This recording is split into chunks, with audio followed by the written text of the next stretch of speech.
Good evening mga kapuso! May bagong revelation dito mismo sa 24 oras.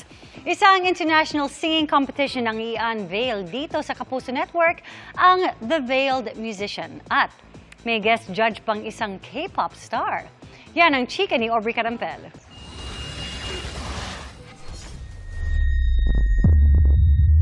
Ang isa sa biggest singing competitions in Asia, malapit nang i-unveil dito sa Kapuso Network.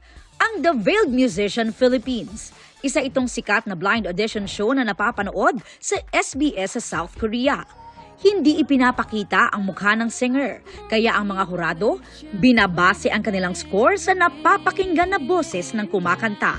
At sa Philippine leg ng The Veiled Musician, isang second-gen K-pop star ang magiging guest judge. Si Tiffany Yang ng Girls' Generation. It definitely is vocal style, like how much you can express, what type of songs you're choosing, and how technique I'm always going to look for, but how animated and how authentic and personal you can make this song for yourself without showing any parts of you. A competition and an audition in itself is such a brave process. So I'm just really rooting for everybody to do their best. Excited si Tiffany na magbalik bansa at makadiscover ng mahuhusay na Filipino singers.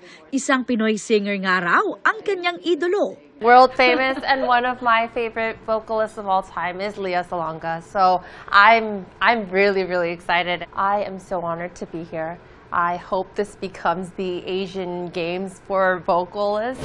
Ang The Veiled Musician Philippines ay isang partnership between GMA Network at Korean production company na Canverse.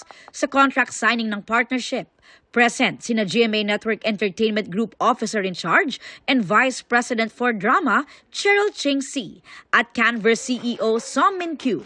베일드 미션의 취지가 아까 말씀드린 것처럼 Unang-una, pinaka-main factor po na ginawa ito dahil yung veiled musician, ibig sabihin, ipakinggan lang natin yung boses, hindi yung mukha, kung ano yung meron sa kanila. Para wag natin makita yung mga any background, kung saan siya galing, saan siya nagtrabaho, saan po siya nag-aral. Gusto ko lang talaga marinig yung boses lang po mismo, kung ano po yung mga talent na meron sa kanila.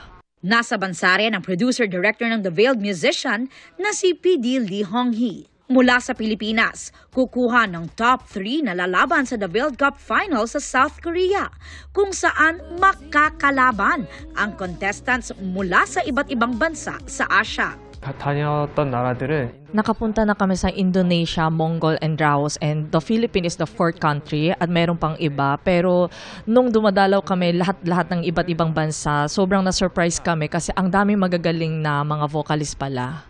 Abangan kung sino-sino ang makakasama ni Tiffany bilang miyembro ng jury ng The Veiled Musician Philippines na mapapanood soon sa All Out Sundays.